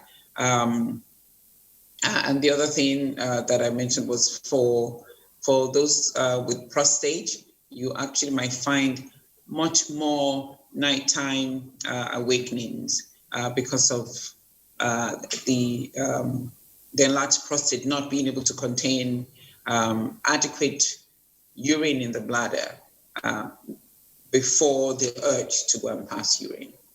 So you could find this existing in the same individual. But the typical thing with the prostatic enlargement is that their flow of urine is often disrupted. They go and they have to stay stand there by the toilet for a long period of time before they can actually get a feeling of completeness. And often the bladder is not fully emptied, and soon after they are having to go back again. Okay, Dr. Ogugwa, just before we let you go, tell us something about the management of diabetes in geriatric patients. Will it be the same regimen you would have for a younger person who has diabetes and is being managed, and an older person, say from 60 to 65, as you indicated? Right, so diabetes management really, at whatever age, is individualized. So you have to put into context everything else that's happening to the individual patient. So we're not looking at just the figures, or your blood sugar is 11 or it's 8 or it's 4. So we look at everything else that is happening to that patient. And this is particularly important in older adults because of the risk of multimorbidity, the risk of frailty, the risk of falls. So we're very particular about not over controlling. So we're not looking for intense glycemic control in those older adults, particularly the very frail. So we do relax some of the targets for blood sugar targets in those in the population of frail older adults, where we're looking at a HbA1c of between 6 to 7% in younger people. In frail older adults, 7.5 to 8 might be acceptable, just because we do not want them developing hypoglycemia, which increases their risk for falls. And of course, if they fall and break the hip, or even have injury to the, bleeding into the brain, that gives us much worse outcomes. So we're not looking to intensely control blood sugar in older adults. We really just want to manage them in a state that still keeps them functional and reduces the risk for poor outcomes, such as falls and hypoglycemia. All right. Thank you very much, Dr. Ogugwa Osi-Ogbo, Chief Consultant Physician and Geriatrician in Department of Internal Medicine at the National Hospital in Abuja. We appreciate your insight into our conversation this morning. Thank you very much for having me. Okay, let's return to our studios. The question is going to both Professor Felicia Anuma and Peter Agada. I have seen a diabetic patient who has almost to take a daily shot of insulin, and that can be quite a challenge. Well, what is your experience, Peter? Do you have to have a daily shot of insulin, or is diet and then your exercise regime? And what happens, and how frequently do you take your blood sugar level, whether fasting or otherwise? All right, thank you so much. Like I said, the key thing about the management of diabetes for me is striving to understand my body signs. Very, very critical. Very, very critical. Like somebody mentioned, it's not easy to pay $6,500 to buy 50 test strips and burn it off within 2-3 weeks. So what I do is, like my doctor counseled me, you don't have to test every day. You know, if you're coming to see me, say 4 days before you come, or 5 days, check and put it down. And then when you come, we follow it, and then we know the trend. Now, outside those days, I do my testing sporadically. One day, maybe another 1 week, or maybe another 4 days, or something like that. I depend more on my signs. I don't play with my exercise regimes. I don't play with my diet regimes. I don't eat anyhow. Like you said, even though you want to reward yourself sometimes on a birthday with a little cake, I don't do too much of that. I am now getting used to dieting. Sometimes it's frustrating that you're eating a particular quantity, like you want to fill up, you know, you want to eat well, but you just have to count the carb, you know. And right now, I'm beginning to get used to it. I don't need to fill up anymore. So I eat, I enjoy my food. I recently started to do a kind of injection, okay, recently. I do it once at night. It's pretty comfortable. In fact, that was one of the things I was scared of at the beginning. When I saw that pen, I was like, Jesus, this is for me? I saw a pen and people wish, oh my goodness. But they've so modified these things, the prick doesn't even, you don't even know when you have taken the shot. You don't know when you have taken the shot. The pin is almost invincible. And it has really, really helped my management. It brought me, like she said, HbA1c of about 6.5. I've never had such powerful results, you know, in my 22 years of management like I have now in the last 6 months. So I do that for now. I talk to my doctor after my test. If I notice it's getting too low, I'll say, I'm seeing figures less than 90. And she will say, okay, step it down. Okay, step it down so they don't run into hypoglycemia. So that is how it is. It's a management thing. You have to live that way. It's like understanding the science of your body. You have to live that way all through the rest of your life. There's no going back to it. People have tried to recommend traditional medicine, agbo. Some people say there's one agbo. You buy it from Abeokuta or somewhere. You put it in a cup and drink it. I have never tried it. And you also hear of moringa. They say moringa moringa you go now. Moringa I did moringa on my own. Somebody planted it behind my house. I took it once or twice, and I will get that dizzy. I stopped. Well, that's real good. Yes, I stopped. I really stopped. That's real good. Once my body sign is telling me you're okay, normally it synchronizes with the test machines. It synchronizes. 95% of the time, what my body sign is saying and what my testing is saying are the same thing.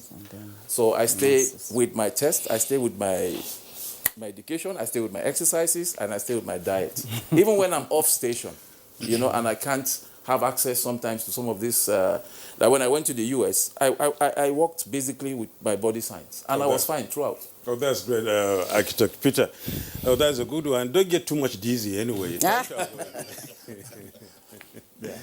Dr. Goodness, Shede, we seem to look at diabetes as, you know, a common disease that people care less much about because most people do not even think that they do have it because they care less about it. And according to the World Health Organization, when we look at what is ongoing as per diseases, it's COVID-19.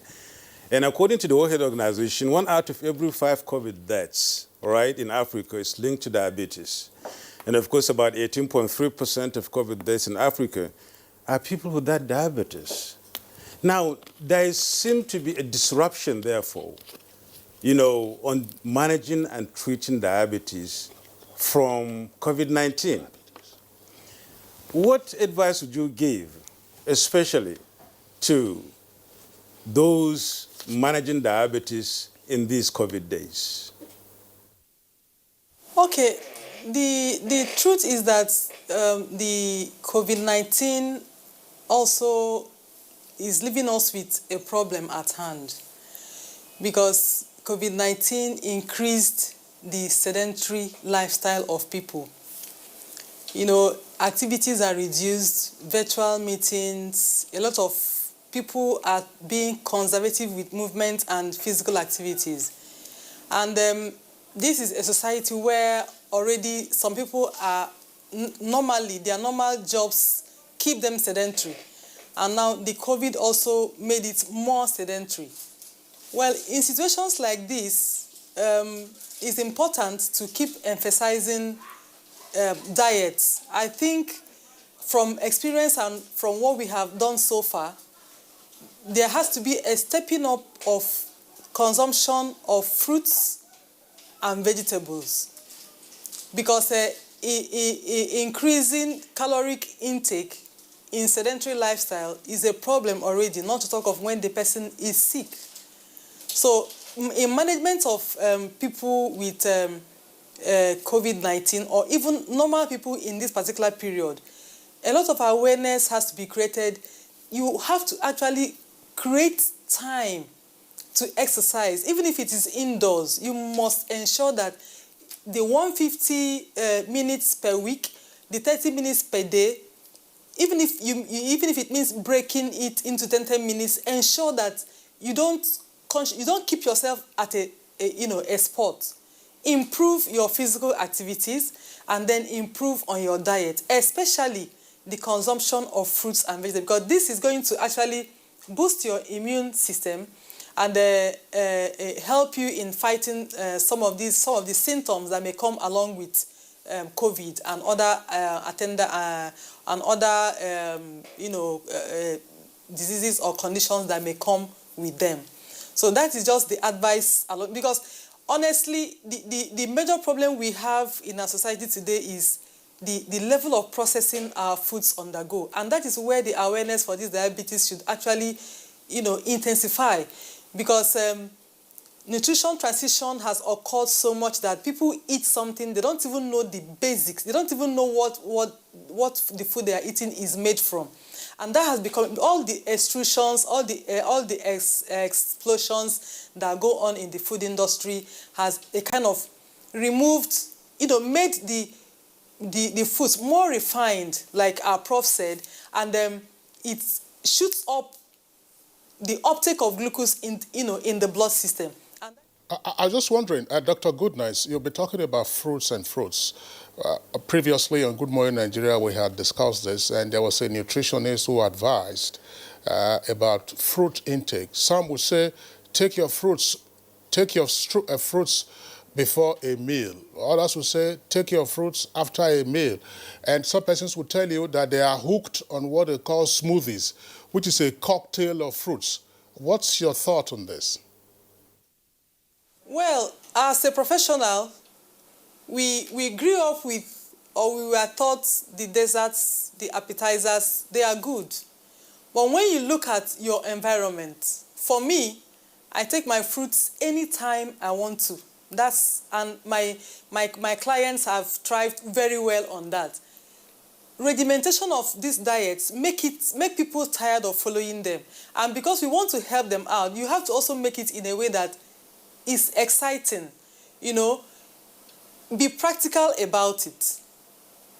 Eat your fruits anytime. If you're fine taking your orange juice, like personally, maybe somebody wants to have a glass of orange juice before a meal, possibly because the person wants to control the portion of the food.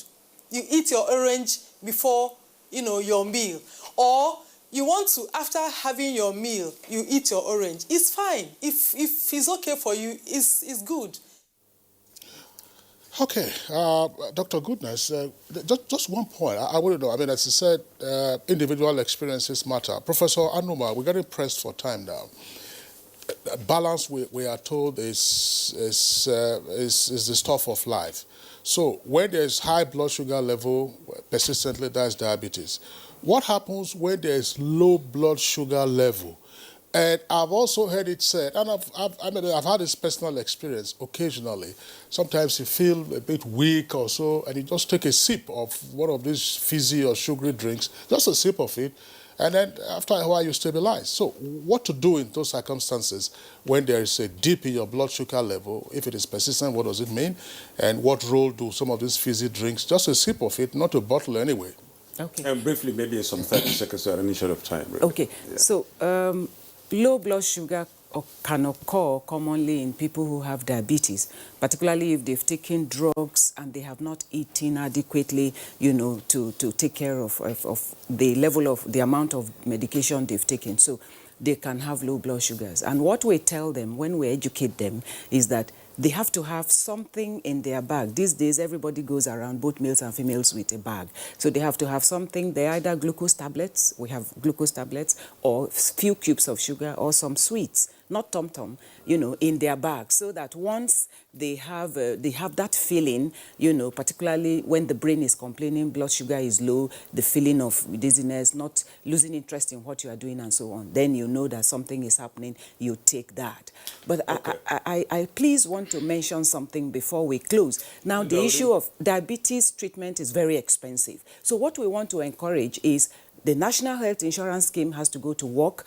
Community health insurance has to be encouraged, because no single individual in our setting can take care of diabetes on his or her own. And then the issue of diabetes, World Diabetes Day is on the 14th, on Saturday. And the theme is the nurse and the diabetes. Yeah. The problem we have in Nigeria is that we don't have nurses trained as diabetes educators. So we need policymakers to prioritize diabetes and fund programs that will make us have diabetes educators. Okay, Thank you very much. many thanks, Felicia Numa. Thank you so much for being part of this program. Architect, it's our pleasure. Haruna, well, thank you so much. It's our pleasure. That's Good Morning Nigeria for you today. And I'm Yusuf Nadabo. So I'll see you on Monday. All right, do have a lovely weekend. I'm Kingsley Osadolo. Thank you.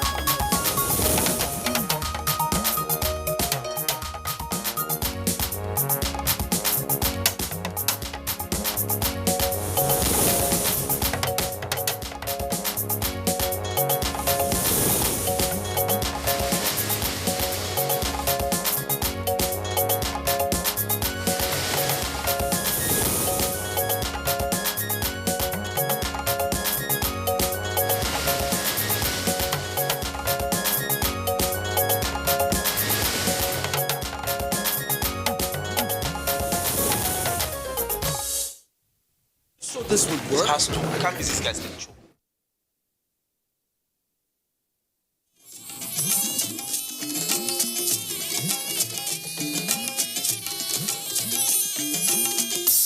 This is the network service of the NTA.